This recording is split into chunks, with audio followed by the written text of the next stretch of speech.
This is the David Henry Valentine Invitational, live now on FloTrack Night in America.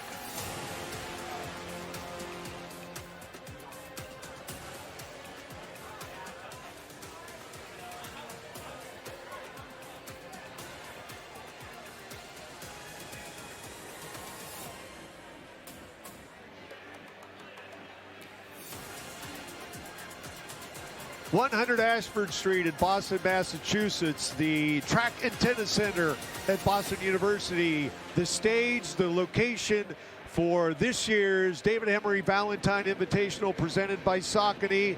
And tonight we are rolling right into the FloTrack Night in America presented by Saucony. Phil Grove, Old School Tracker, along with Carson Gimbaro. Carson, it's been an exciting Day 2 Women's Day, Valentine's Day, so many things coming together, but so many things that really major players, people running events that maybe aren't their forte, but really could turn into incredible results on the world fastest oval. Absolutely, Phil. Yesterday, the men's program was a lot about who's going to win. Today, in my opinion, it's about what records are going to be left standing. The women's mile, a big event for me. You consider Ellie Purrier St. Pierre, already the American record holder in the event at 4:16:41, looking to go after that mark, but also Jane Hedengren, the buzzworthy freshman from Brigham Young University, already has set top 2 all-time marks in the 3 and 5K. Now she's dipping her toes in the mile. She's the high school record holder at 4:23 high. We'll see if she could potentially go after the collegiate record of 4:23:46. And that mile race, something we're going to see basically 2 races in one, because St. Pierre is going to go out 4:14 pace, and Hedengren scheduled to go out at 4:20 pace. So we'll have 2 different pace setters. Things really will be interesting to see how they play out in the 800 meters. I really obviously look forward to that. Michaela Rose, Wilma Nielsen from Oregon, not her forte, but again, we'll see how that plays out. Also one of the D2 all-timers as Nia Gibson down inside the track. Going to talk to all our winners. Nia. Hey Phil, hey Carson, happy Valentine's Day. It is day 2 of the Valentine Invite, and it is the ladies' turn. As you guys were saying, we have a lot to look forward to, and especially that 800. You have Victoria Basong, she'll be in it. Michaela Rose will be in it. And then obviously again in the 5,000 we have Doris Lemon-Gole. Can she test Jane Hedengren's collegiate record? And as you guys were saying, the mile will be something to look forward to. Ellie St. Pierre and Jane Hedengren were late adds to the event. So we will see what's going to happen on this Valentine's Day is going down. Thank you, Ms. Gibson. What a great Day 2 it's been. The men again had their entire program yesterday. Today is Women's Day. We do that, split up the genders, separated, focus on the men one day, the women the next, but this has just been a fantastic Day 2. That is the David Henry Valentine Invitational presented by Saucony, one of the all-time greats, along with John Thomas, the high jumper, Bruce Lehane, the longtime coach, and Sharon Collier-Danville, the sprinter and hurdler. Now, as we get set for the first of 5 sections of the 800 meters, Carson, a very small field in this one. I think only 9 scheduled to take the gun. But again, one of my favorite current 800-meter runners on the women's side in the U.S., Michaela Rose, such a personable, wonderful young lady, now running for Adidas after a great NCAA winning career at A&M. She is in the field. She has run fast here before. She hasn't lost here before. That is pretty interesting. Can she keep it going? Michaela Rose, the former LSU Tiger, former NCAA champion. There is no such thing as a slow 800-meter race with Michaela Rose in the mix. She knows how to take it out fast like anybody. She's willing to stretch it out even faster than our prescribed pace of 57 seconds. She likes a 56-second opening quarter if it is in her best interest. We'll see just how fast she takes it out in the pro life, but there's a lot of other recent collegians in this. You look at Victoria Basong, the former Harvard Crimson representing New Balance. Nia talked about her earlier. She's already hit a new PR of 2:36. So there's a lot to consider here. Nielsen, the reigning mile champ indoors. Emery Ross, the freshman from Michigan. And Megan Hunter, the reigning outdoor bronze medalist. This is an absolutely loaded field. Pretty much ditto to what you were just saying. How could I confuse my mascots and colors? Yes, she ran for LSU. All right, here she is. On the line, we have 8 on the track. We do have 1 scratch in this one. Again, as Carson mentioned, going out at 28.5 per lap. They'll shut off the wave lights, the pacing lights after the first 400 meters as Victoria Bassong, very familiar with this oval. She is wearing number 9. She ran for Harvard, one of those 4x4 standouts who's turned into a great 600 and 800 runner indoors. Another runner with great 400 speed, though, that is Megan Hunter, the BYU Cougar alum. Interestingly, we sometimes see her use a come-from-behind strategy, so front running a little bit different than what we're accustomed to from Megan Hunter. And speaking of front runners, Michaela Rose, definitely that is where she is most comfortable. She is sitting in the number 2 position. The young professionals up front, Hunter and Rose. Rose with a 1:58.12 lifetime best. She's taken a peek on the outside shoulder of Megan Hunter. They go through just under 58 seconds. How quickly can they close with 3 of them separated? Bassong in 3rd. This is a huge opportunity for Victoria Bassong, who's, like you said, made those gains in the middle distance first, trying to inch closer to that magical 2-minute barrier that she has yet to break. It looks like our winner, I believe, is going to come from one of those front 2. Megan Hunter running for Nike, Michaela Rose for Adidas. Bassong trying to hold on the New Balance rep in this one and pulling off to the side. Didn't see who that was. 128 and change, and that is never a good thing to see. That was Fanny Arendt of Texas Tech. The Raider will have to wait for her next 800 finish, but look at this race on the backstretch. Michaela Rose is coming from behind this time. She definitely has the stride advantage, but she's going to have to wait to catch her on that short home straightaway. Michaela Rose, Megan Hunter, stride for stride. Bassong trying to sneak by on the inside, and who's coming up from 4th? That is McKenna Keegan. Keegan, it is going to be a close one. 4 finishers, sub-2. Didn't develop as quickly as we thought it would be in the final time, but 4 athletes separated by just a stride. Megan Hunter, 159.7 for the winner. Again, getting congratulations from her former coach at BYU. There are the numbers. McKenna Keegan closed incredibly strong, 2:05. Another look at when we lost the runner from Texas Tech, Fanny Arendt. But there is the push for home, and just saw how quickly McKenna Keegan was able to close running for Melbourne Track Club. Megan Hunter continues a stellar indoor campaign. She already has a 1:59.70 to her name from the Dr. Sanders Scorcher at the end of January, and here in the mid stages of February, she backs it up with a wire-to-wire victory. It is not easy to run wire-to-wire in the indoor 800, no matter what type of runner you are. A front runner, sit and kicker, Megan Hunter is breaking the mold now as a pro. And 4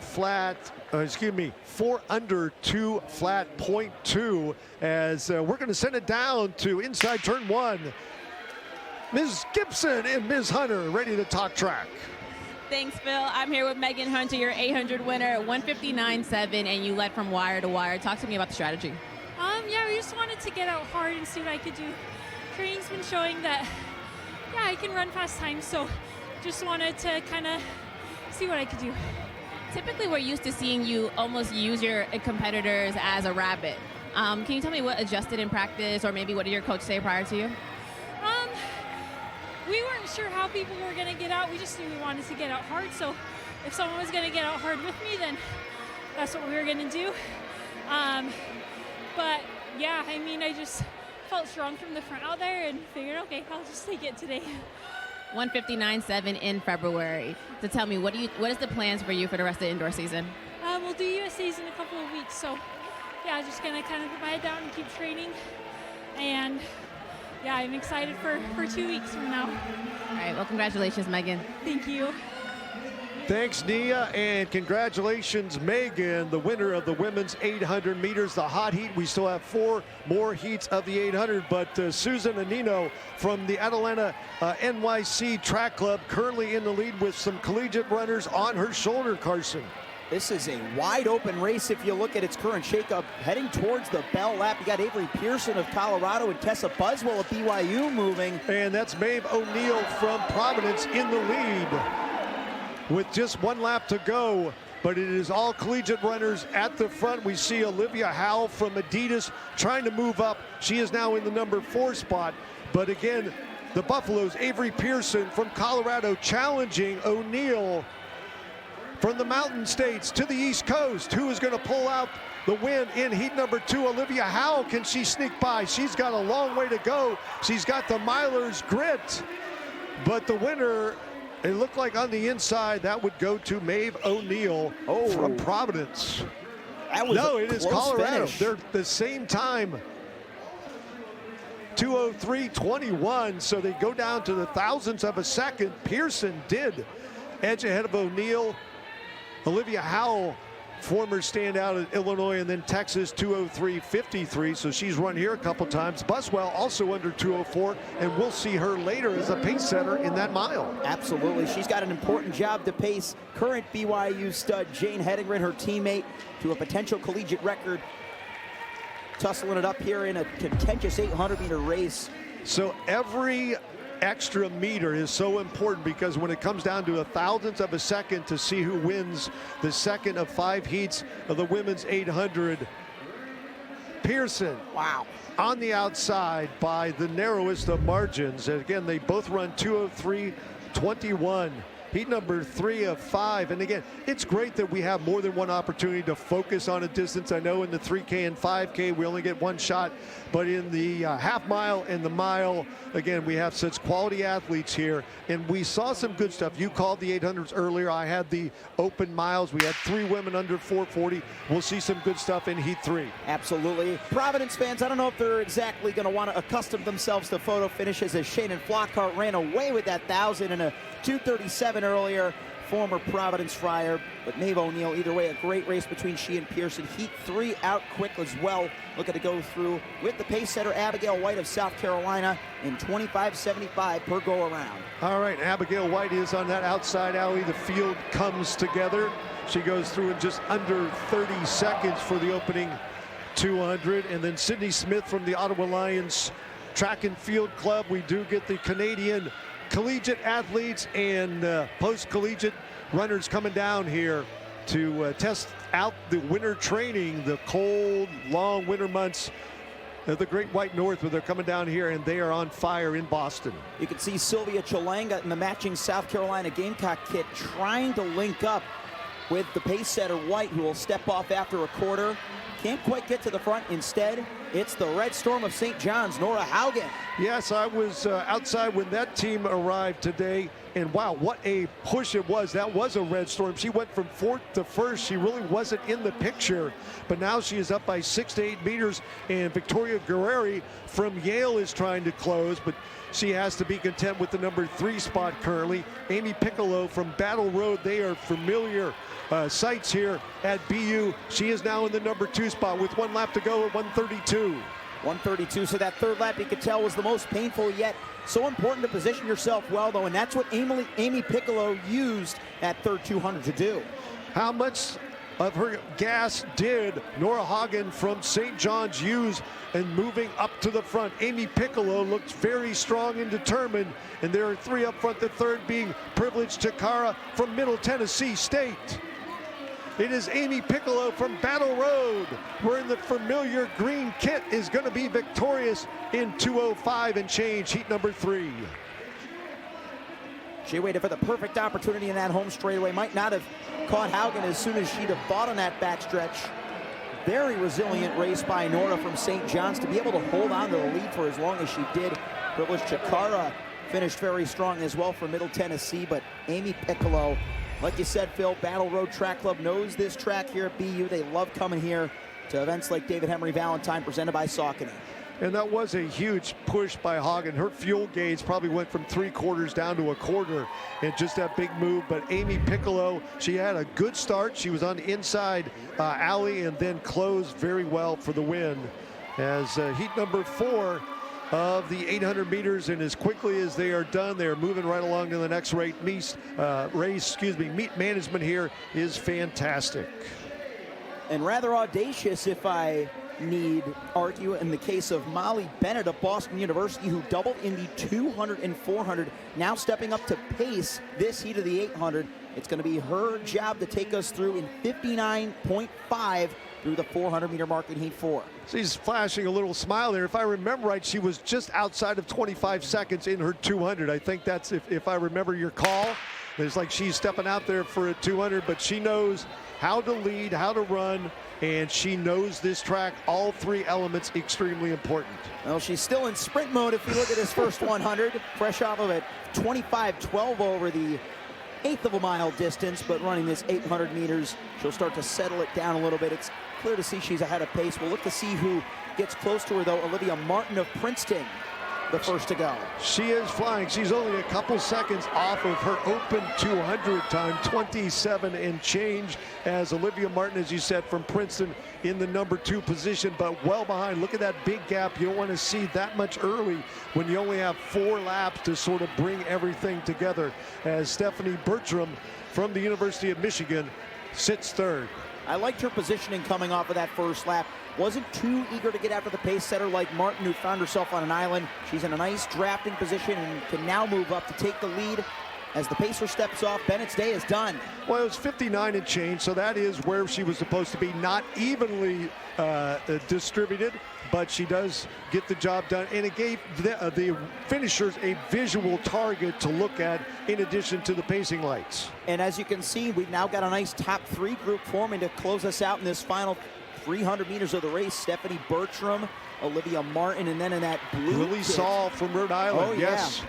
And here she's shuffling along, shorter stride, low to the ground. And is she going to pull in Stephanie Bertram from Michigan? She is going after her, pulling up to the shoulder, into the banking. Again, a runner familiar with this oval, pulling alongside, down the back straight. They flatten out. Lily Saul, a big move on this lap from Rhode Island. These Rhode Island runners have been getting real familiar with the track and tennis center, just a week removed from ECAC championships. Lily Saul leads off the final turn. Well, a great second half of the race for Lily Saul, as she's going to finish in under 2:05. What a big run. Unofficial 2:04.57 for Lily Saul. That's a new lifetime best for her as a collegian, down from 2:04.94. Having placed second at Scarlet and White Invitational just a few weeks ago at Bruce Lehane. She drops her time significantly here. Took last week off, so she clearly came in with a little bit of freshness and racing instincts to boot. And I'm certain when she gets together with her coach to talk about this race, they're going to say, you know what, everything came together just as we needed it. You made the move perfectly. You know this track. You pushed hard in the final 200 meters, and your last 100 plus was fantastic. Well, she'll be looking to do the same down in Virginia Beach for the Atlantic 10 Conference Championships, as she just improved her number 1 time in the A10. Looking to go after those big points for the Rams. You are watching FloTrack Night in America, presented by Saucony. This is heat number 5 of the women's 800 meters. We still have 5 heats of the mile, 1 to the 3K and 1 to the 5,000 meters. All record-setting distances here at the Track and Tennis Center, Boston University. Phil Grove and Carson Gambaro on the call. And we have Nia Gibson on the infield. Nia could soon be talking to a record holder or 2 once we hit the women's invitational mile, but this 5th and final section scheduled to go through 60 flat through that 400-meter split. And even if nobody ultimately ends up breaking 2 at the 11th hour here, still, it's important for these 800 runners in the long term to get used to a pace that is around 60 seconds for an indoor opening 400. Yeah, I talked to some coaches that were bringing their athletes here for the first time. Just one, the experience, the atmosphere, and also the type of facility there. If they usually run on 200 flats, this is a different feel. It's a different animal. When you get on championship ovals, whether it's at Virginia Beach, whether it's the Armory, wherever, or whether here at BU, it is all a different feel. As our rabbit out in front leading the way, I think that is Katie McCabe. It is from IU, Indiana University. And it looks like she's doing a little pinch hitting. And Michaela Quinn, her teammate, was initially scheduled to pace us out, but Katie so far has had a nice response to the assignment. Let's see if the field can respond to her pace coming up to the halfway point. And pretty even as she's going to take the group through in 59. Nice job. And it wasn't far before Elise Jessen from BYU took over the lead. She went 31-1 the last lap. She has about 315 meters to go, but we see another one of those runners from St. John's, Nara Garcia Moreno. We saw her teammate Hagen earlier push hard, and she is going to do likewise, going to pull up on the shoulder of Jessen. And here she comes, another St. John's leader. Jessen can't panic here. Coach Diljit Taylor standing right beyond the finish line, urging her to not give up. She's boxed in right now as the rest of the field takes over. Powerful move by the St. John's Johnny. Garcia Moreno has got a whole bunch of runners close behind. The nearest one is Jade Buradon from South Carolina, right on her shoulder. She knows she is there.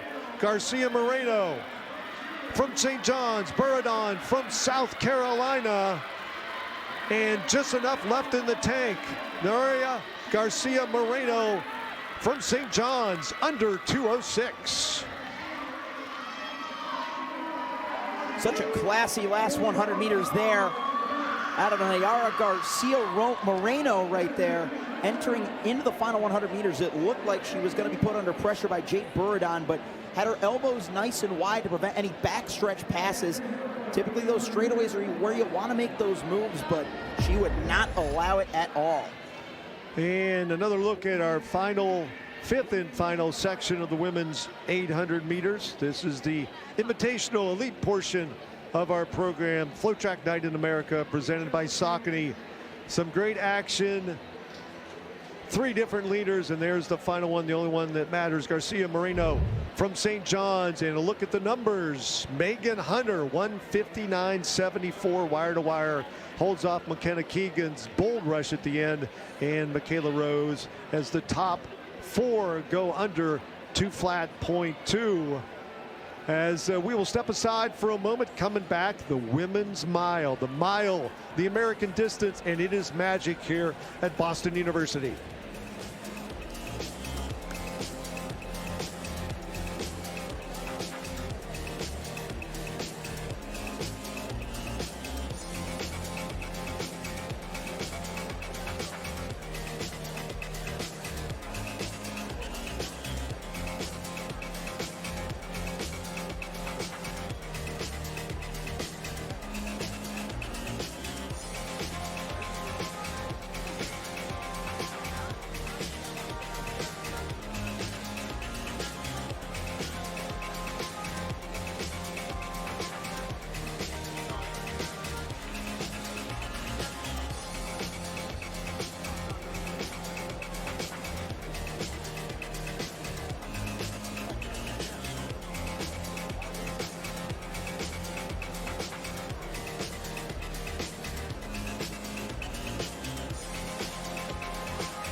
All right, they said it's the big one, and my partner's over here. I thought he was going to do jumping jacks, but he is jacked and ready to go. It is the women's mile, and we have one of the finest American middle distance runners, Ellie St. Pierre, going after a 4:14 mile, which would be the second fastest in world history. The world record 4:13.31 has been on the books for almost 10 years now, almost to the day.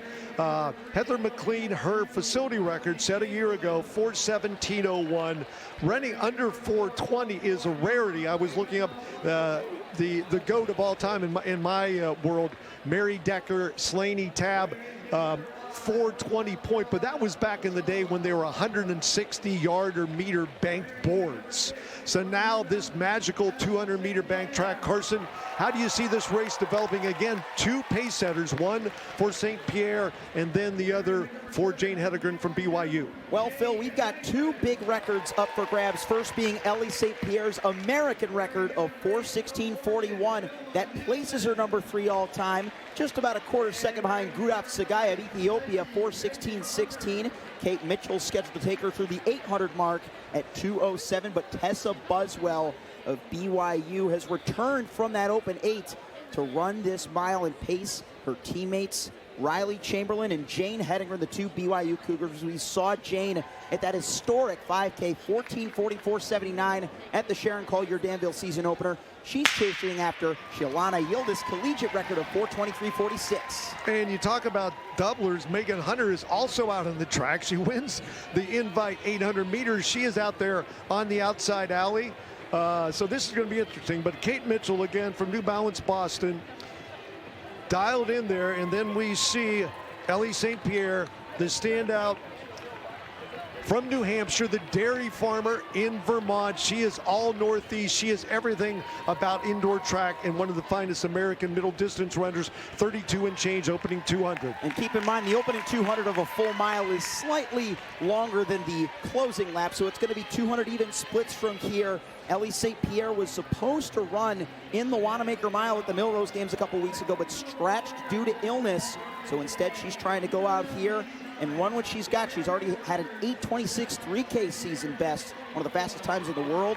How's she going to do over just under half? And again, she is less than a year having given birth to their second child. Wow. So just going through that phase of life as Megan Hunter steps aside and gives a couple laps of support to the rest of the BYU crew here. Again, we see our lead trio. That is Wilma Nielsen, who has been sort of left out of the conversation. She is back here in the mile race, scheduled originally, I believe, to run the half, but she is here in the mile. Nielsen, who is one of the top collegiate milers, up front with the lead trio.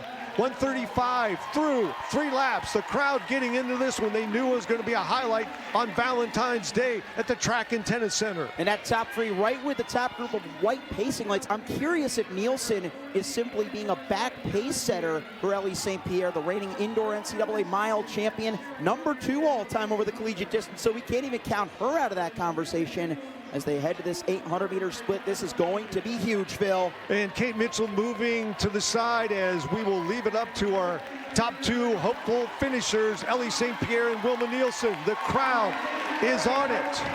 And they are right on pace, 2:07.3. It is now Riley Chamberlain leading the race for 3rd effectively. But Wilma Nielsen, what an impressive showing by the Swedish national champion. She is hanging right with the American record holder. She could be after a big Swedish record if she continues. And Jane Hedengren just made a pass. She is now up into the number 3 spot. She's about 20 meters behind our leaders. Ellie St. Pierre, 3 laps ago at 2:40. And here comes Hedengren at 2:42 high. So about 2.5 seconds separating our lead duo from the 2 BYU Cougars in 3rd and 4th, Chamberlain and Hedengren. There's St. Pierre and Nielsen right behind her. Her shadow, really, you don't see any crack in forms right now, Carson. Not at all, and that's always been Ellie Purrier St. Pierre's strength. That's what helped her win the indoor 3K title back in 2024. One of the all-time American distance greats with 400 meters to go. The clock just beneath 3:12. She lives a very hard life as a dairy farmer. A little bit off balance there. Going into the turn, you see that often, whether they're the finest experienced professionals or novice collegiate runners. It is Ellie St. Pierre starting to stretch things out from Wilma Nielsen. You see that separation about 8 to 10 meters. Then we're another 20 solid back to Hedengren and Chamberlain, the 2 BYU runners. Remember that 4:23.46 time for the collegians, but this is all about Ellie St. Pierre entering the final lap in her indoor mile opener. 3:44 and change with 1 lap to go. Hedengren and Chamberlain battling it out for the collegiate lead with Nielsen in between in 3rd. Will Nielsen be able to hold on? It is Ellie St. Pierre starting to look a little fatigued. 4:04, 4:05. Coming for home. 4:10 on the clock. Ellie St. Pierre, the crowd is behind her, lifting her up, bringing her home. She will run 4:18 and change. Chamberlain Wow. will finish second. Nielsen in third. Hedengren in the number 4 spot. And Ellie St. Pierre with the victory, 4:17.83.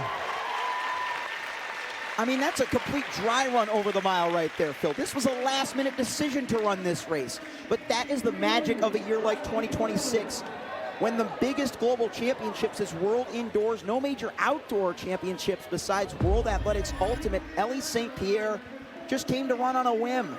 Massive, massive effort, taking it out in 2:07. Kate Mitchell with a brilliant pacing job. And Wilma Nielsen still hung on for third. Chamberlain gets the collegiate record, but a 1-2-3 all-time. We just saw some history right there. That again, Nielsen came in leading the country this year, 4:23.56, number 2 all-time, and the collegiate record goes down. Chamberlain, an incredible push, and again, the fact that those 2 BYU runners were there to help each other along. Hedengren made a move in the middle part of the race where things started to separate between St. Pierre and Nielsen up front, but the race played out incredibly well. We get a 4:17.83 from Ellie St. Pierre. The facility record holds for another day. Riley Chamberlain, 4:20.61. What a run as we are awaiting our winner and the opportunity to sort of debrief Ellie St. Pierre on a fantastic heat number 1 of the women's mile. And even if we have to wait on that, it is still incredible when you consider the layers of the collegiate side of things. Because you talked about the BYU teammates running together. They're in a position where any of them can win any given race. That's what Riley Chamberlain showed us just there. That's what she showed us when she came from behind to get second in the BU opener.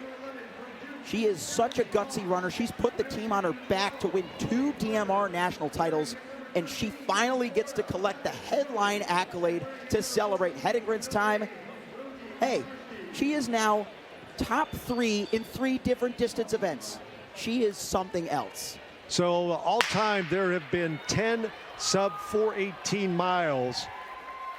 Ellie St. Pierre now has 3 of those. A pair of 4:16s and then a 4:17.83 today.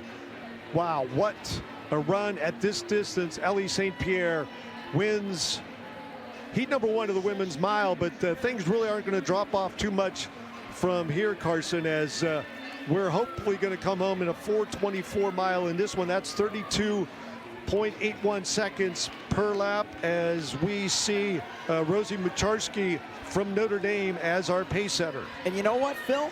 Why not come home in 4:24? That is exactly what we did in this heat, in this event last year. A nice solo run by Grace Hartman of North Carolina State, just completely ran away with it, and that's the kind of audacity that you need to bring to a stage like this whenever the pace is high and the pressure is high. And we've talked about the experience on this oval being important, just knowing how to game plan off this very responsive oval. The young lady who knows this oval just about as well as anybody, Sophia Goriron, she is currently sitting back in about the 8th or 9th place, runs for Harvard now. She is a 4:28 miler. Hopefully we'll see how this plays out, but some separation between Mucharski from Notre Dame and the rest of the field, our would-be finishers. It's a nice battle between the racers, but so far still a lot of distance between them and the pace setter. Now moving up, we've got Anaya Mosley of Ohio State. And Phil, it sounds like we're ready to hear from Ellie. All right, let's go down to the infield and talk to our winner in the women's mile. What's up, guys? Yes, I am here with Ellie St. Pierre, your winner of the women's mile. You were a late ad, so tell me, why BU Valentine?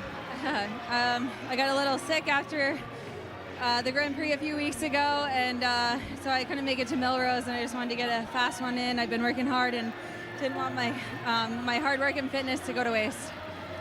Talk to me about the tactic of today's race. You know, it's just a fast track, so you know, we kind of knew it would be a faster time, or we were hoping for a faster time. I had my great teammate Kate to pace me to the halfway mark, and I was just trying to hang on to that pace for as long as I could. Wilma was on you for majority of the race. Did that pressure help you out in any way? Honestly, it's so loud in here I couldn't really hear, but it was nice to have a few bodies around. Yeah. What can we expect from you from the rest of this indoor season? Headed to U.S. champs and hopefully Worlds after that. Amazing. Congratulations. Thank you. Thanks. All right, thank you, ladies. As Mosley from Ohio State back in front, they went through 809 meters in 2:12, right on target pace for that 4:24 finishing time. But they are 3 wide now, and that is Claire Stigl from Florida. The Gators have come to town and bring along Tatum David from Virginia in the number 3 spot. She just overtook Sophie Novak running unattached. She competes for Notre Dame, but today running without attachment. Tatum David of University of Virginia, a huge stat line about her. You walk in this building, you see the list of sub 440 milers and the top 100 performances in the mile here at BU. Tatum David is right there at number 100, so she's got a little friendly history on her side with this venue. All right, there's 8 runners connected to the lead and 1 moving up. I mentioned her earlier, Sophia Goriron. She was in 8th. She was at the tail end of that lead pack, but there is a lot of open track. But she is someone who's run 4x4s at the national level. She does have the speed, but can she close on these middle distance grades? Claire Stigl, again from Florida, opening up some room. Here comes Goriron. She is back in the number 5 spot. She really has to hurry because that is a lot of open track between Stigl and the rest of the field. Still, Goriron could be on pace to break her first sub 430 in the mile, and for a 2 flat 800 runner, that would be huge. But Claire Stigl, what a phenomenal athlete we've got developing for our eyes. One of the Tennessee high school greats now in the home straightaway for Florida University. Her best coming in 4:26.67. She's under that here at BU. And it looks like you mentioned Goriron getting her first sub 430. I think she accomplished that feat. A very deep field in heat number 2. Not 424, but look at those numbers, 425, 427, as Goriron in 5th, 429.53. The top 6, break 430. Phil, in what other invitational do you have a top 6 of a quote-unquote slow heat all break 4 minutes and 30 seconds? This was spectacular, and it was that move ultimately around 500 to 600 meters out by Claire Stigl that decided it. She just carried so much confidence once the field had all joined together. You could see her just slowly working her way up in that Floridian kit. U of F, the Gators from Gainesville. You couldn't tell right there, but it was her race from that moment on. And I know the conversation has taken place in various locales about what is the equivalent on the women's side of a sub 4. So is it 440? I know that was sort of the number that was set. Some say maybe 435. 430 to me is very aggressive, I believe, but maybe in 435. But here the list on the wall is 440, and it continues to grow. You can go out there if you're here at the Track and Tennis Center, scan the QR code and get the full updated rundown on those who have broken 440 on this lightning fast 200-meter oval. You are dialed in to FloTrack Night in America, presented by Saucony. This is heat number 3 of the women's mile coming up. It's been very entertaining, to say the least, Carson. And this field is scheduled to go through 430 as well, so we could get some more women beneath that barrier. No designated pace setter. We'll see who ultimately emerges. I see Alora Marco of Oregon as a potential to look out for, although she looks to have been a scratch. Instead, it's Sadie Jane Hickson who's taken us out on that outside alley. And a much bigger field than we saw in our first and second groups. We have scheduled to have 16 runners on the oval, the biggest thus far. They're coming together. Hopefully everybody makes it through the merge point on the interstate. And all right, we're good. 35 seconds through the opening 200 meters. 34-1 officially through 209 by Sadie Jane Hickson either way. 68 seconds per 400 is 432 pace, but with the extra distance factored in, they're moving at sub 430, make no mistake. Our 409 split with 6 to go should give us a much clearer picture as the field starts to bunch up. Gretchen Farley from Notre Dame sitting on the inside along the rail as they've got 2x2 all the way back through this field, so it doesn't cover as much ground as it normally does. That is Gemma Finch.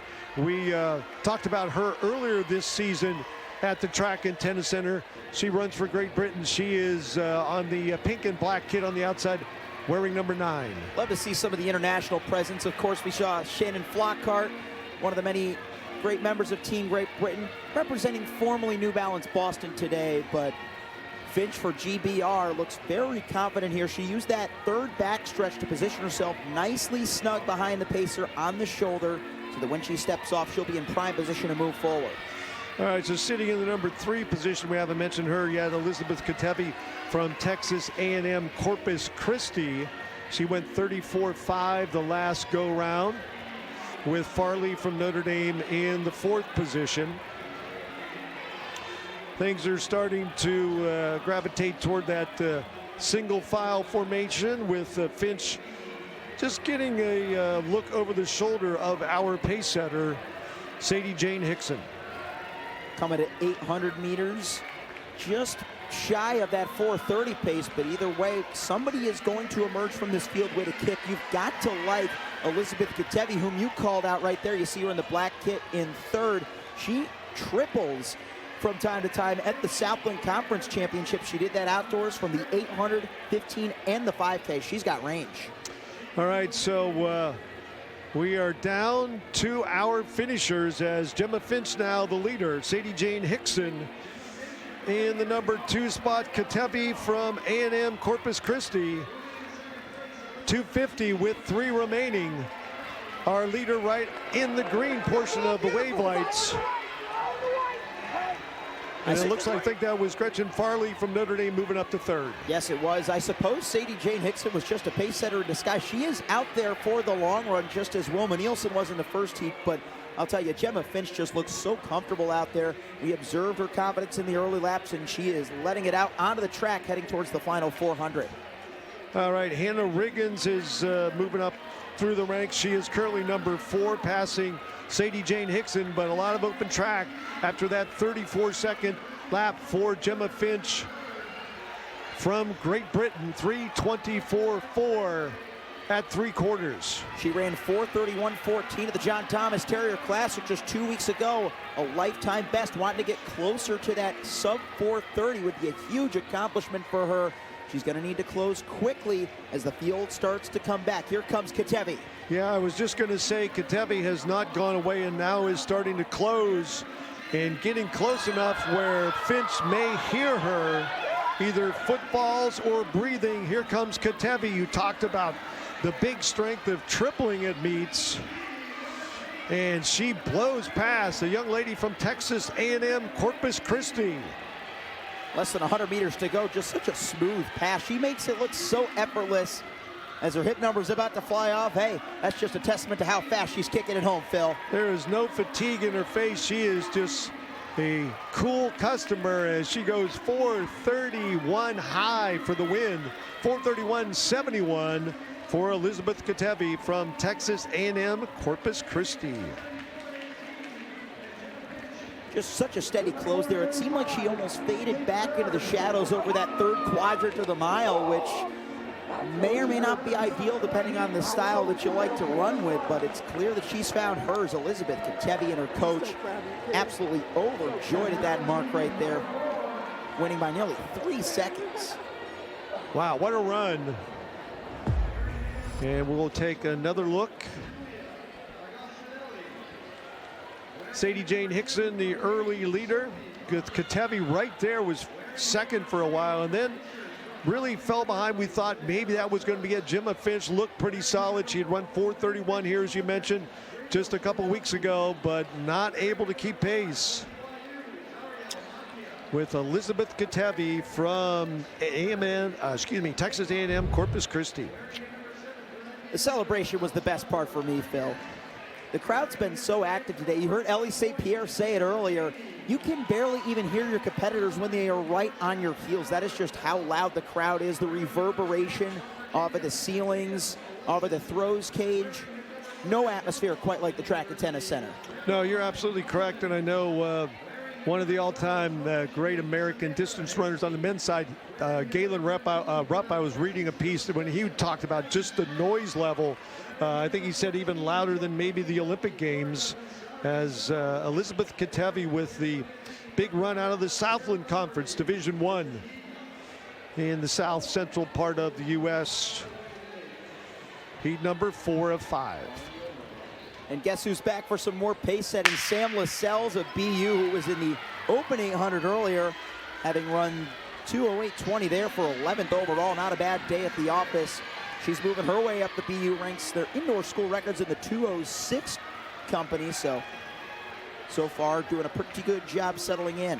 And this is how these athletes get prepped for some indoor relay action, maybe the conference championships. You talked about maybe the 1K being out there as a non-traditional championship event, but indoors you got that, maybe a DMR, maybe a 4x8 even, as Coach Moll's working with his crew to help out and help the other athletes here in attendance at this year's David Emery Valentine Invitational presented by Saucony. One athlete I'm curious to watch in this race nearly won her heat at the John Thomas Terrier Classic. That's Zariel Makia of BYU. You see her in the mid-pack. She had hung towards the rear for the most of the race, but on the last lap, she came from just barely inside the top 10 to nearly winning at the wire. Just took a couple looks in the rear view. Might have cost her that final 100th on the dip, but she is still a very gritty runner to watch for sure. A new runner near the front as we see a runner goes down. Trying to catch the uniform, the blue kit. But again, Lascelles still in the lead with her teammate at the tail end of this. That is Caroline Collins. But I was just going to mention that Maggie Smith, no, not the actress of Harry Potter fame, but no, from Athletics East Nova Scotia in the number 2 spot. The Canadian presence continues, and so does the Providence presence. There's Kara Laverty on the inside, shouldering for that number 3 spot.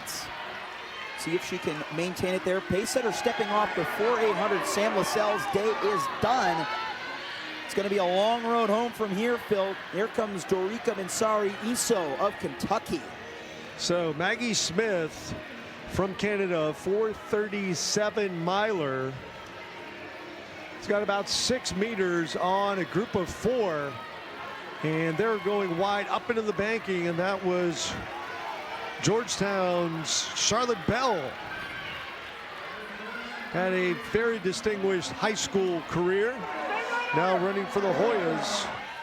Also 4:37 credentials next to her name, both of those running under 35 seconds the last go round. Charlotte Bell, you talk about her high school career. She was breaking national records with the Cuthbertson Cavaliers out of Waxhaw, North Carolina. The DMR, the 4x8, they were just a dominant quartet in the early 2020s.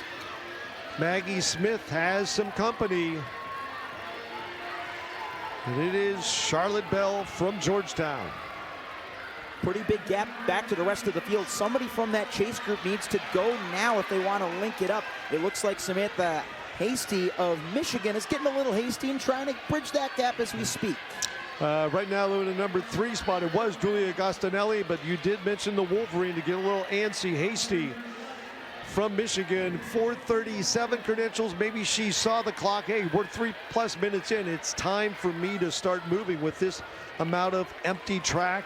3/4 of a mile behind them at 3:28. Interestingly enough, you talk about the credentials that Maggie Smith brings in, 4:37.18. Well, according to World Athletics, she's never broken 4:40. She ran a 4:41.07 for a lifetime best a few years ago, so this could be her big opportunity to join that club. All right, put her name on the board. Maggie Smith gaining some separation. Bell moved up to her shoulder, but now some empty track. And the other Canadian, Julia Agostinelli, who lost the number 3 spot, but now is in number 2 position. Could it be a north of the border 1-2 for Smith and Agostinelli? Agostinelli really gained some momentum with that pass on Bell heading into the final lap. She is turning it over, trying to close. It almost looks like Smith is smiling, but we got a race on our hands. Wow, a powerful move by Julia Agostinelli from Toronto. Coming for home at 4:33. And she will be sub 4:40, another one added to the list. Running for the Blues out of Toronto, Julia Agostinelli. And look at that, both of our top Canadians ended up breaking the 440 barrier. Agostinelli has done it before, so nothing new for her, but nice to come from behind and get it done. Little wave to the fans back home. Up north, 438 flat. But Maggie Smith, there it is officially. Book it, 439.43. So there are the big numbers for our fourth heat. And you saw the gap right there with Agostinelli pushed back to fourth. And Bell moving up close, as we mentioned, the Georgetown Hoya. And there it is going into the final lap. But Agostinelli had a gear that nobody else could match. So we've been talking about a lot of power schools in Division 1, a little bit of Division 2, but we've got a recent Division 3 collegiate record setter in this fifth and final invitational section. You look out wearing hip number 13, that's Haley Shonaghy of Vassar. Ran a 251K to set the all-time Division 3 collegiate record. Very recently, if we refresh your memory, a 250.14 at the John Thomas Terrier Classic. All right, again, they all come together here. All of the division or NCAA classifications, 1, 2, and 3, and AIA and JUCO. Well, so the D3 collegiate record, 440.53. It is 4 years old at Dr. Sander. So that is a very stout effort for a non-scholarship runner. And if we look at the pace setting here, we're looking to see Lily Bourne of Boston University on the left of your screen take us through 4:37. So could we have another Division III record in the wings? It's all up to how Shonaghy is feeling with this field and others in contention. And again, with each of the hot heats of the mile being paced under 440, Lily Bourne, we've seen her at a number of distances this winter for BU. We've seen her in some 4x4 races as she goes through in 33.3, a very hot opening lap. And we got Lily Mather of Texas Tech linking up right behind her. She's going 4:39.21, so she knows she can handle this pace. That time placed her fifth at the Arkansas Razorback Invitational a couple of weeks ago in Fayetteville. I'm sure she's got some aspirations to compete at the national championships there in a month, but more importantly, setting a fast time here at BU in mid-February. Wow, they are still hot. Scheduled to go 34.43 seconds per lap. Another 33 mid for Lily Mather from Texas Tech, as SMU's Macy Hilton now in the number 2 position and moves Lily Bourne, whether she is in now for the long haul or still just scheduled to be the tempo provider, because don't even see the lights behind this group. Macy Hilton of SMU is their indoor school record holder over the mile at 4:41.23.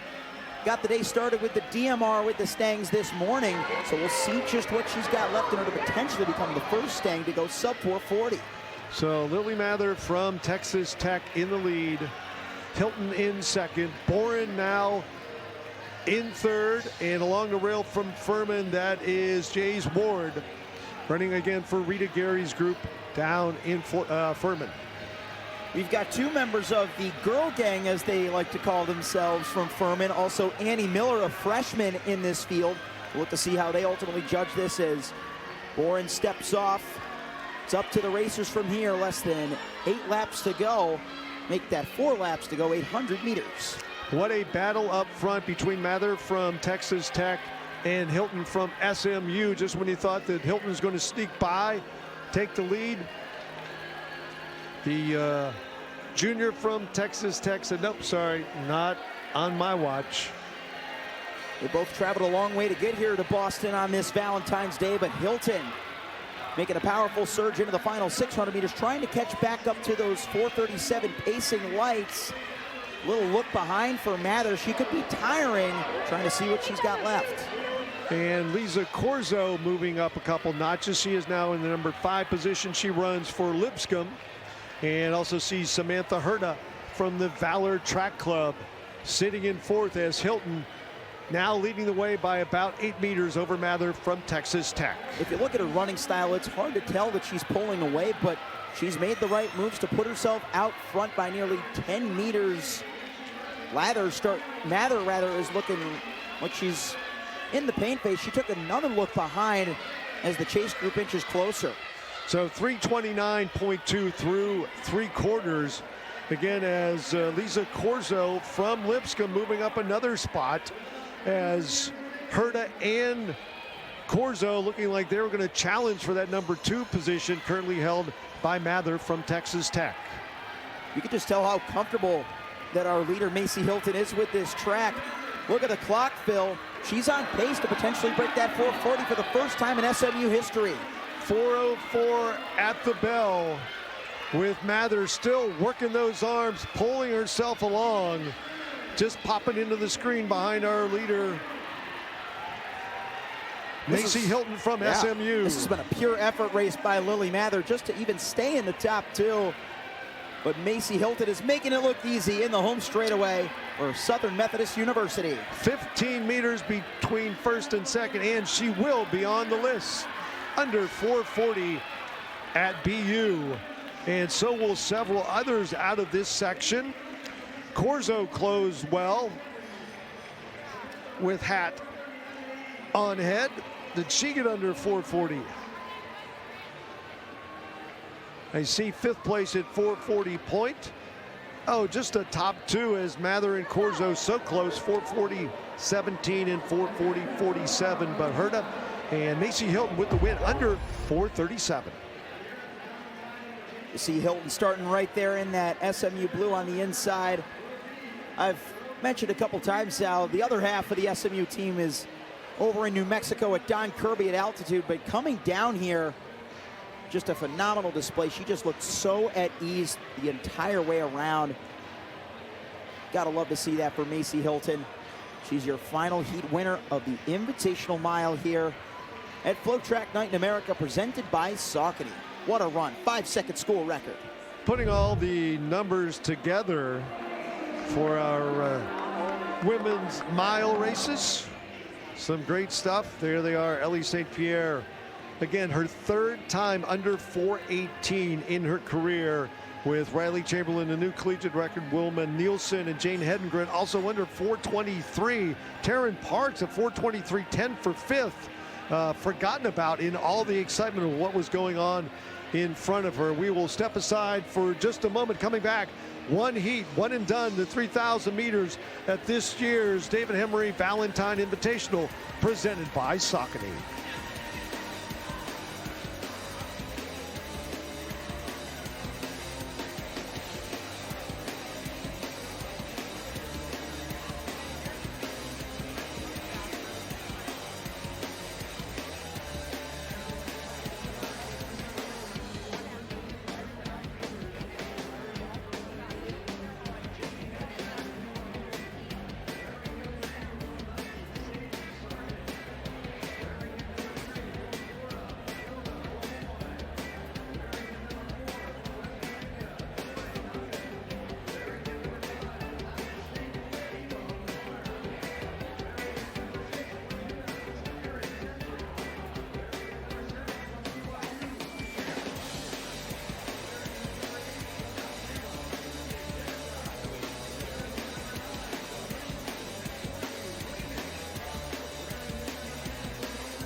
All right, we up the lap count to 15. It is the 3,000 meters live from Boston University's Track and Tennis Center. This is the FloTrack Night in America, presented by Saucony.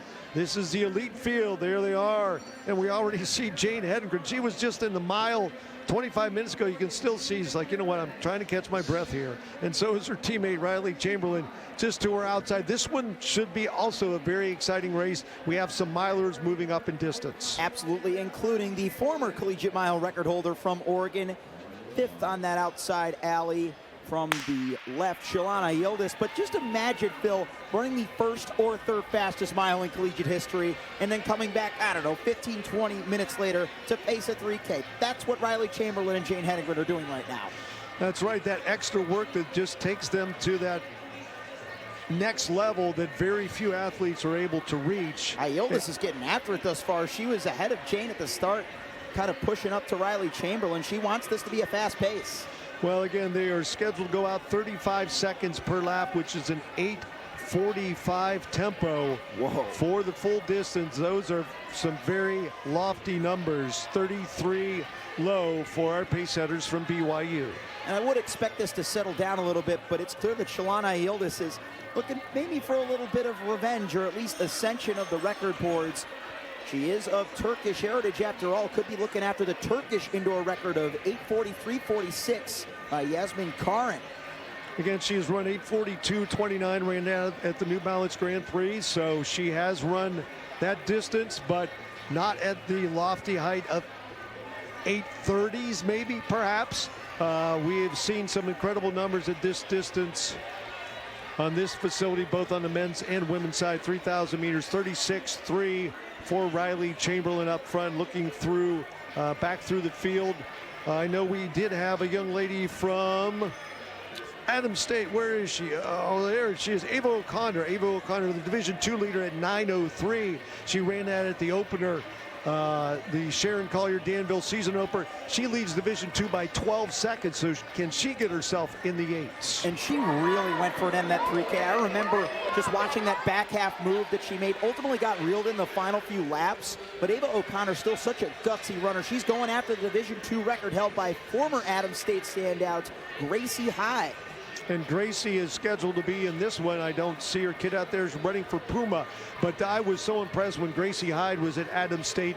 She moved around to a couple colleges and universities, but settled in Colorado with Adams State, the Grizzlies, and boy, did that really deliver benefits for her with DMRs and 3K runs. And we are working our way through lap number 4, half mile in the books. Hyde's Division II record is in 8:58.33, and amazingly, you look at where the Adams State women are right now, just right towards the tail end of this, they could still very well be on sub 8:58 pace so long as they just ride this train throughout. Jane Hedengren and Riley Chamberlain in second and first are about to hit the first of 3 kilometer splits, and they're going to be well inside of 3 minutes. All right, so our BYU milers through 1 kilometer in 2:54. So that brings them through in 8:42. So they are just a little bit above pace. That is Miss Hyde in the number 5 position, wearing that all pink kit. There are 20 plus runners in this field, Phil, and nearly all of them are strung out. That's just how lightning quick this pace is relative for a lot of them. Yeah, I know Doris Lemgale ran 8:31 at Millrose, but even besides her, only 2 others, including Jane Hedengren, who's not even going to finish this race, have ever broken 8:40 on the collegiate scene. Of course, the former collegiate record holder, Caitlin Toohey, prior to the Millrose games. And the question is just how much longer are we going to see Chamberlain and Hedengren do the work? I'd imagine 1,500 meters might be a decent target for them. That'll be a lap from now. 1,300 meters, Yildiz still there. The other BYU Cougar, you got Jenna Hudgens. Still a lot in it, Phil. Oh yeah, it's still a busy day for the BYU coaches as she is dialed in there in turn number 1. And she's saying, you know what, guys, there we go. They stepped off. At least one of them did. That was Chamberlain. Now Hedengren still on the oval. Probably going to take them another lap, take them through a full metric mile. As O'Connor is now being dropped somewhat. She is back in this field, so it's going to take a major effort for her to get herself up and challenge that D2 national record. At the same time, Hedengren took us through at 4:21 through 1,500, so they're on an 8:42-ish pace. It certainly looks like O'Connor's within 16 seconds of the front. So long as she stays in a pack, she can kick to get something special. Hedengren, I'd imagine, might stick around until 2 kilometers. That's typically what you'll see in a pace 3K. One pacer will go just beyond 1, and the other will stick around for the 2nd kilometer. But not if you just ran a mile 25 minutes ago. Well, Jane Hedengren is built different. I think we've already established that. But Shalana Yildiz, a really impressive and courageous run. This is setting up just how she wants it. She's really been working on her range through the years, becoming a consistent front runner for the Oregon Ducks in cross country. helping them place top 3 as a team. Just 6 laps to go for this nice group of 6 out front. And they are right in the green. At least Ayildis is from Oregon, as Hedengren took the field through 4:39 in the 1,600-meter metric mile. You see that lead group of 6 with the young professional Ms. Hyde, formerly of Adams State, sitting in the number 4 spot with 2 BYU runners up near the front. And is Hedengren going to pull off through 2 kilometers? And they run through in 5:49. She's staying on the oval. My goodness, Jane Hedengren, give yourself a break. She doesn't need to. She is just inexhaustible, this young lady from Provo, Utah. Moving up into 4th is another competitor I'd want to watch for coming home. Hilda Olamomoy of Florida has finished top 5 in 10-plus NCAA championships. Just a mark of consistency for the Gators. Still seeking her first NCAA title, but she knows how to place herself towards the front of races. All right, it looks like Hyde might be dropped from this lead group. It's just down to 4 now. 4 laps to go. Oh, my gosh. Wow, Jane Hedengren, an unbelievable double within a half hour. There's no reason right now just to pull off. You're in. I mean, you know, no, she is. She's pulling aside. Or is she? Oh my gosh. Yeah, I mean, she just took a look over her inside shoulder. She's saying, okay, folks, yep. She is pulling aside, it appears. You know, wow. I don't think Jane Hedengren is used to pace setting, so she's probably just trying to make sure that she's done more than enough work for the field. Coach Dilgy Taylor is telling her to stay out there, I think. There she goes. All right. I knew the way she was looking over her inside shoulder. All right. It is down to Ayildis from Oregon to try to give that big run into the 8:30s with another BYU. It seems like there are BYU runners all over the place. Again, they bring the men, they bring the women. Hutchins right behind Ayildis from Oregon. I just saw Jane Hedengren step to the infield. She looked like she could have very well finished that 3K, but she's going to leave it up to the racers. Ayildis and Hutchins. It's going to be a battle of speed and strength in these final 400 meters. 7:34 with 2 laps to go. Olamomoy in the number 3 spot. And then we have from North Dakota, Jaden Keeler, and then Gracie Hyde. This will be a real important test for Shalana Ayildis, who I'm sure just as badly as her teammate Wilma Nielsen, who was in that first team running an NCAA number 2 all-time in the mile, and many others looking at that event for NCAAs, wants to prove she can kick it home. It's usually tactics that'll take the wheel at the NCAAs. Now's the time to show you got it. All right, how much do they have left? 8:09. They have been pacing 35-second laps. Do we have maybe a 31 or 32 in the books as Olamomoy and Gracie Hyde battling in 3rd and 4th with Keeler trying to hold on for 5th. There are our top 2 runners. Ayildis from Oregon and Hutchins from BYU. Ayildis, the miler's speed, starting to inch away into the final 50 meters. 8:37, 8:38 on the clock. Bringing it home and under that 8:45 number. What a 3,000 meters. Shalon Ayildis. And more celebrations for this BYU contingent.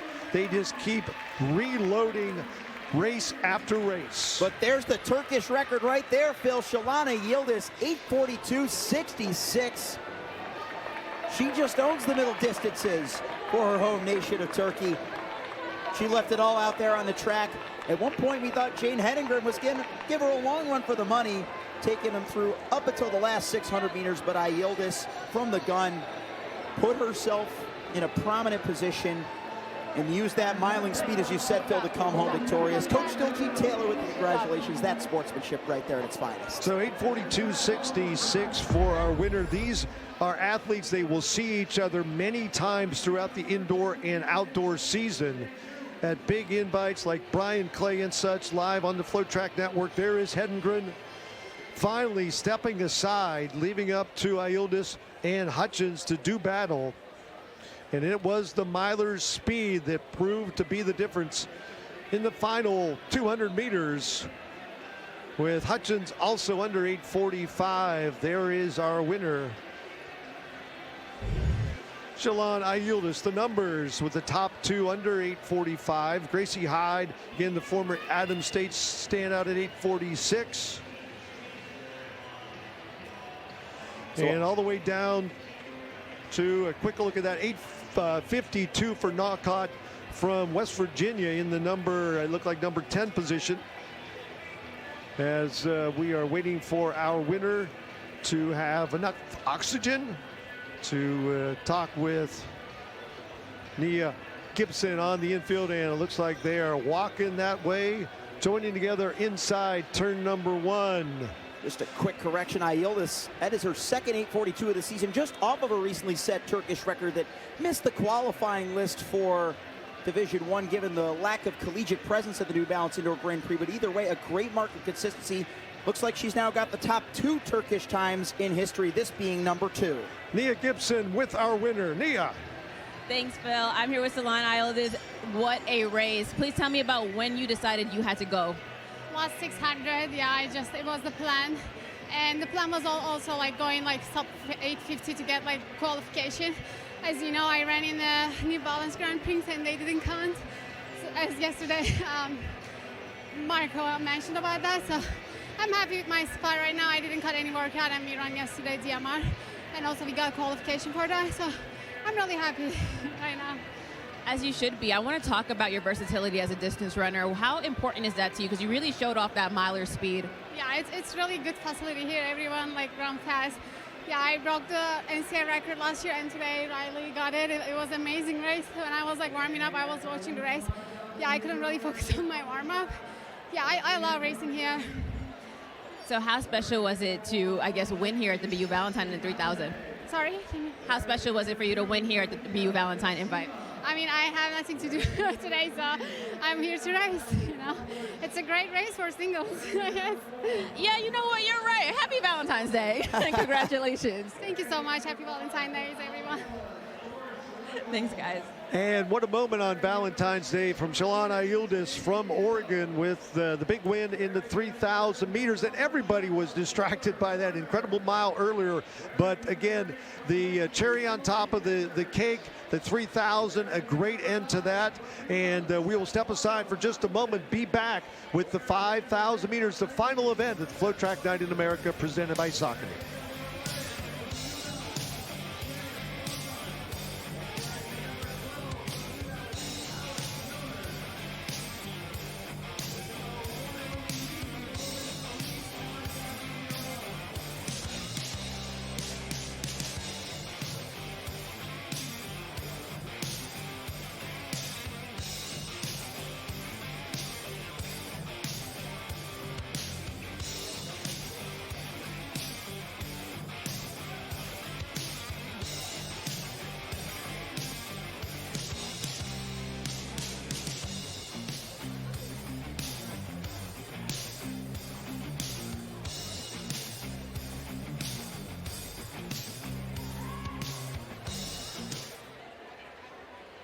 And welcome back to FloTrack Night in America presented by Saucony. This is the 5,000 meters, 25 laps.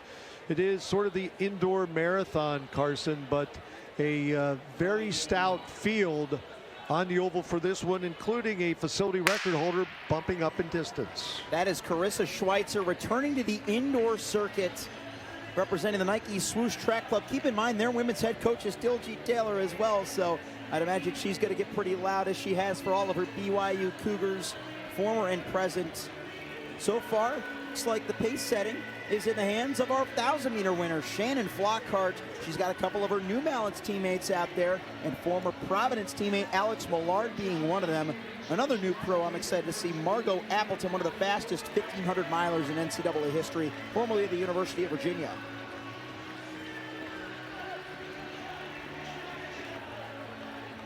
But do not forget about Doris Lemon-Gole, the Alabama Crimson Tide two-time NCAA champion in that very recognizable colors, slotting right in a second.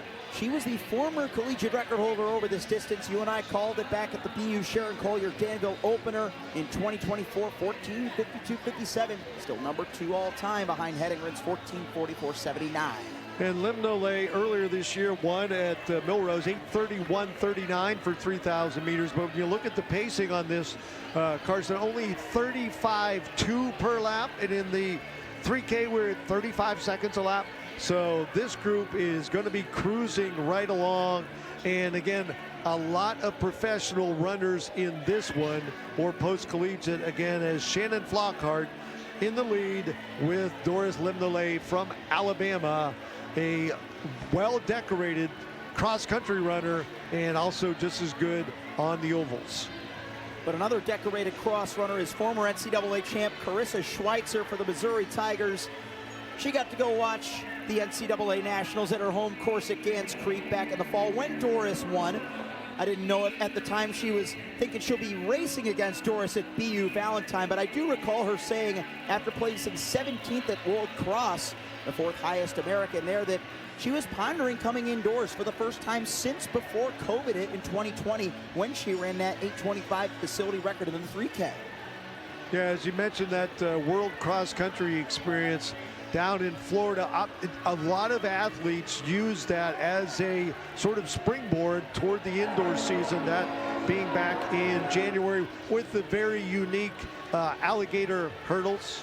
I don't know that I really thought that was cool, but I think I was in the minority. Everybody else thought that was kind of neat. As Shannon Flockhart in the lead, Doris Limnolay, and then Carissa Schweitzer again, as Carson just mentioned, set the facility record 8:25.70 at 3,000 back in 2020.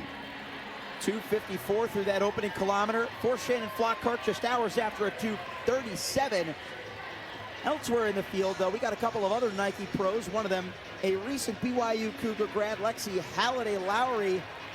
You see her in 4th, and with the matching kit, that's Emily Venters right behind her. So the race is yet to completely break apart, but a 2:54 is a very solid opening clip, Phil. And Venters, somebody who has really shown some great strength over 10,000 meters. I remember seeing her out at the Stanford Invitational when she was in the collegiate ranks.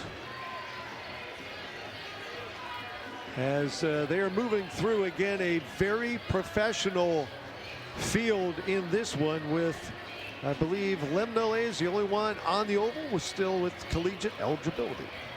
And again, that 14:44.79 collegiate record is what she's chasing, but keep in mind a 2:54 per kilometer pace is just outside of 14:30. That would be significant not just for Lemon Gole, who you see in 2nd right now, but also Carissa Schweitzer, as she could be looking to chase down Elise Cranny's indoor American record of 14:33.17. A lot of numbers at stake. So right now still Shannon Flockhart in the lead, Limnolay in 2nd, Schweitzer in 3rd. And then back to Lexi Halliday in the number 4 position. But a little bit of empty track you saw in between those athletes. We have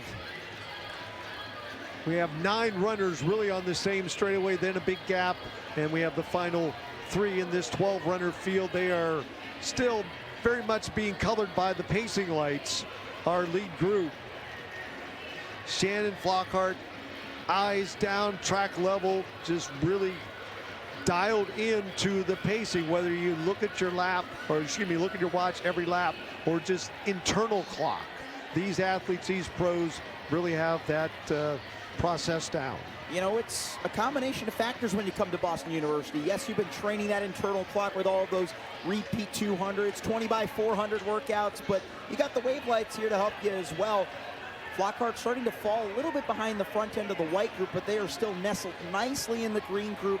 Lemon Gole, Schweitzer, and a nice bridge gapping move made by Lexi Halliday-Lowry, a formidable steeplechaser in her own right, who could stretch it out to 5K with the best of them. She is one of the 3 fastest of all time outdoors. Finished just behind Pamela Kosgei over at Brian Clay when she ran the number 2 time in the mid 14:52s. That was, of course, that race that Shane Hedingrid had run her insane 5K as a high schooler of 14:57. But there's our 2K split right there for Flockhart, 5:52.3. And that is 14:40. Right on the button with 10 laps down, 15 to go, leaving it up to our only non-professional in this race. That is Doris Limnolay, Look at the Doris. two-time. She's moving aside. Yeah, just like, you know what? All right, so we have Nia Gibson down on the infield with Riley Chamberlain and Jane Hedengren, the two doublers from BYU. Nia. Yep, guys, I'm here with the BYU two-headed monster, but yeah, they ran a mile in all-time time. You're number one, you are now number 3, Jane, and then right after that, they paced the 3,000. Riley, I'm going to start with you. Great workout today. How was the mile for you? It was so fun. I mean, 800 in, I was like, oh, this kind of hurts, and Jane pulled me through the next little bit, and I don't know, I still had one more gear left, and we were catching Wilma. She got it. She closed the gap so much for both of us, and yeah, so I was able to close hard and proud of the effort. Amazing. And Jane, a little bit shorter of a distance than we're used to seeing you in. How are you feeling coming into the mile, especially as a late-minute ad? Definitely just want to keep an open mind. I don't get to run the mile very often, and so it was a great opportunity, especially against such a great field, and so I was just really excited to be out here with Riley and others to make it a great race. Came in here in the 3rd all-time time in NCAA history in a race that you're not typically running in. What does it say that you can do in the mile? I just hope I can keep building and especially work on that close. I think every race there's so much to learn and take away from, and especially today, and so just excited to keep building on this and have another data point to keep working off of. 100%. And Riley, I want to talk about that kick. Where did you find that extra gear? I feel like 300 to go, I could feel it was still there, and I kind of pulled up onto Jane's shoulder, and then I was like, it might be too early for me personally, and so 150 to go, I just decided to let go and just played my cards right for me personally. What's the plan, a collegiate record today? I mean, that's what we were hoping for, but it was mainly just to see how fast we could go. I mean, workouts have been clicking good for us, so yeah. Clearly the fitness is there because, again, you guys went and paced the 3,000. Jane, you almost finished the 3,000. So what was going through your head during that, both of you?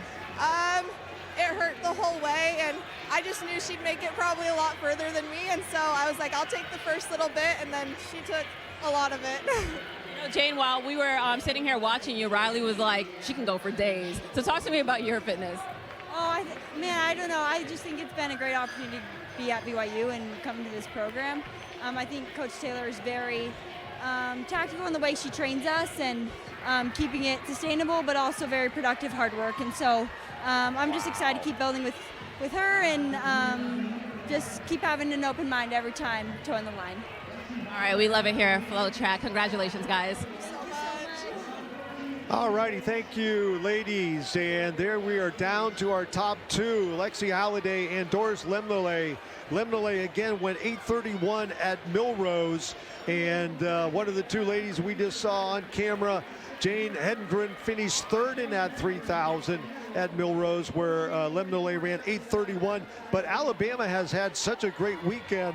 Yesterday in the men's 5,000, Dismiss Lokira 13:21.54 for the win. Could we see a Crimson Tide double at the longest race here indoors at the Track and Tennis Center? Well, it looks like Lemnole is trying to play her cards right. You saw her move aside so that Lexi Halliday Lowry could take the lead, but that 3rd kilometer was huge as they ratcheted it up from a 2:58 second kilometer down to 2:57.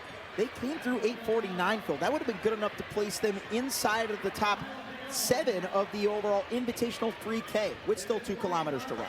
A full metric mile to go, and Lemnole pulls up to the shoulder of Halliday and getting instruction from her coach. It's time to go, and she goes.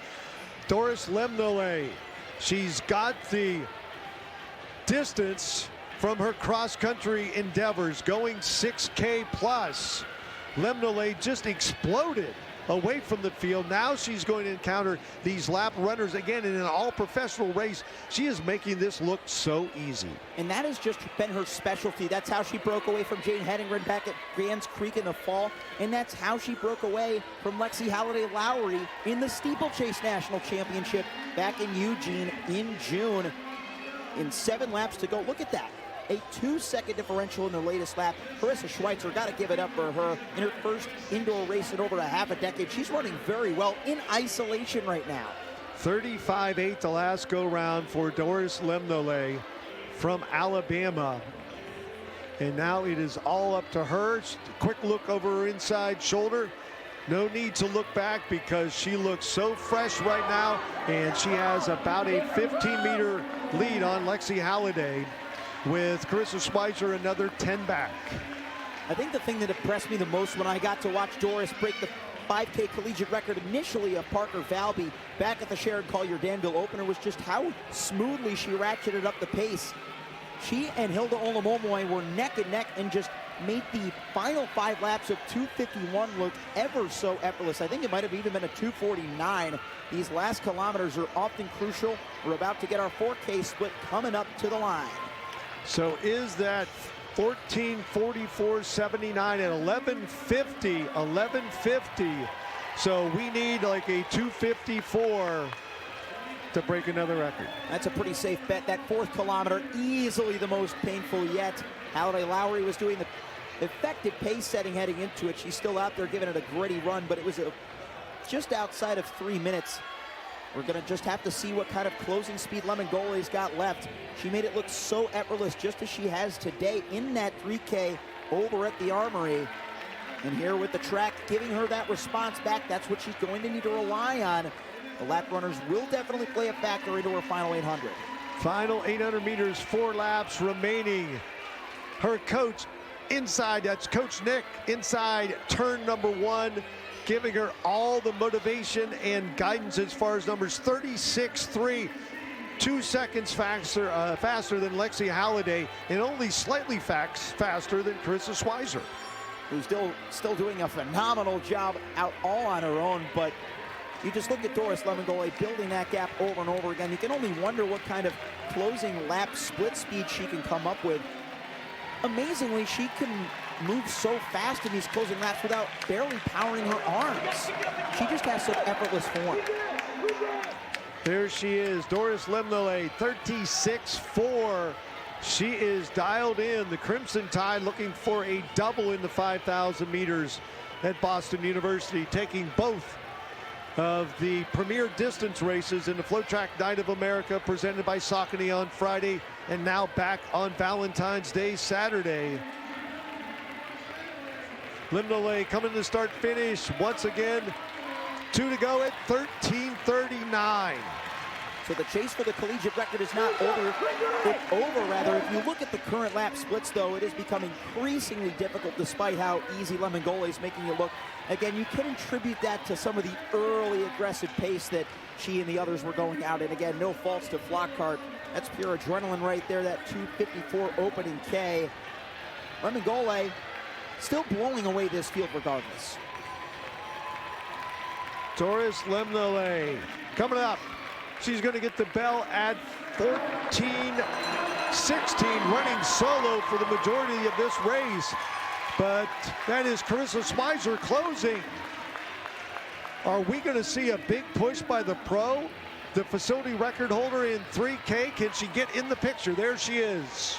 Those long closes have always been her forte. That's how she won Cross Nats back in 2016. Doesn't look like she's going to catch the reigning cross champion Doris Lemon-Golay, but a phenomenal effort by Schweitzer in a return to indoor track.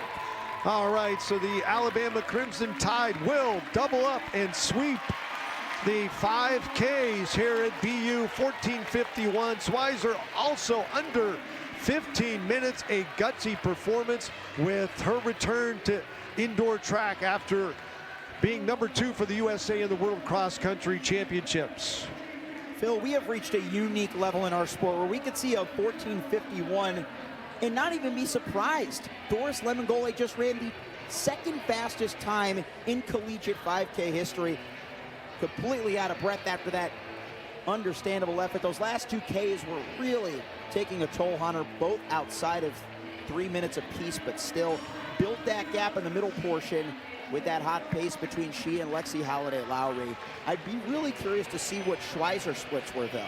Oh, yeah, I mean, she had 35.9 the next to last lap, but there again, our winner, 14:51.21.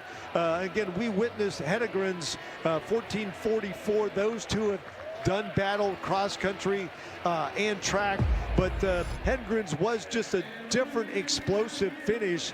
But Lemon-Golay really was out by herself for quite some time once she got the go command from her coach and took off there, sitting behind Shannon Flockhart. And there she said, you know what, I don't want to take the lead. I'm going to allow the number 3 runner, Lexi Halliday, to go in front, and I'm going to sit on her shoulder for several laps. It proved to be the winning move, at least, that decided the race early on, but I got to give it up as well for Margot Appleton, who rallied for third in 15:03. That's a 15-second PR in her first season as a New Balance pro. She's already hit a mile PR of 4:22.94 this season, and 8:39.79 over 3K. Comes up here to the 5, nearly breaks that big 1.5. Wow.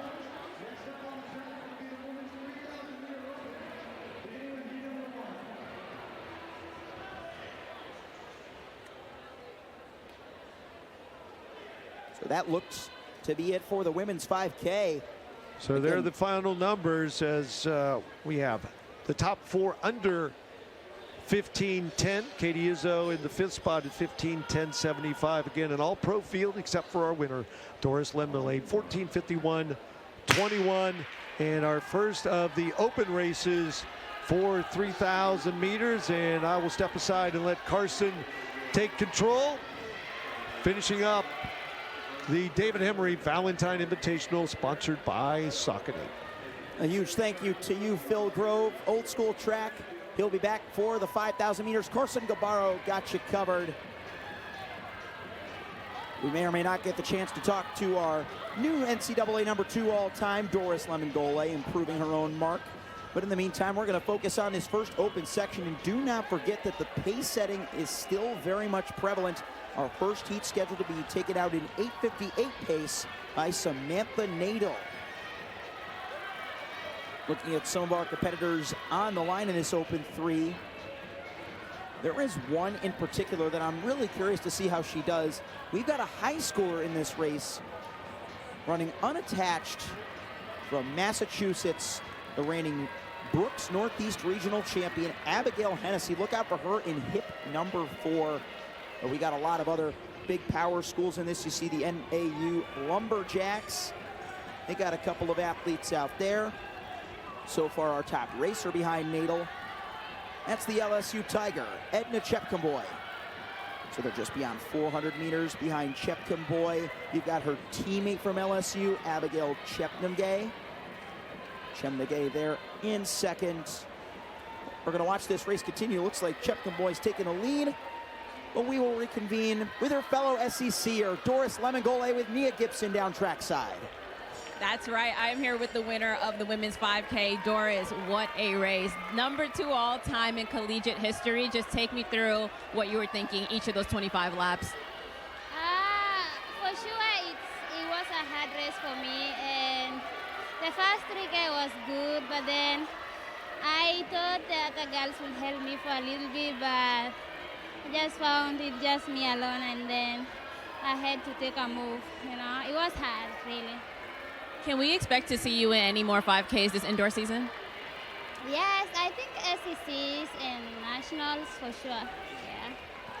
You're obviously on a hot streak. You just ran an amazing race at Melrose in a 3K, and now obviously here in a 5K with the second all-time collegiate time. Tell me, how good is your season going for you? It's been really good, you know, coming from Melrose and, you know, preparing for this race. I was expecting good results, but it is what it is, you know. I just accept it. It's been really good with my coach, Coach Nick. Always is an amazing coach. I have to trust with his training and, yeah, believe in myself in any race, you know. And speaking of Coach Nick, we saw him coaching you through each one of those 25 laps. What was he saying to you? Trust yourself. Yeah, that was all it. And when I saw like 3K to go and nobody was in front, I was like, I have to trust myself, as my coach said, you know, and I just take a move. Amazing. Well, congratulations, Doris. Thank you so much. And Roll Tide. All right, back to you guys. Roll Tide.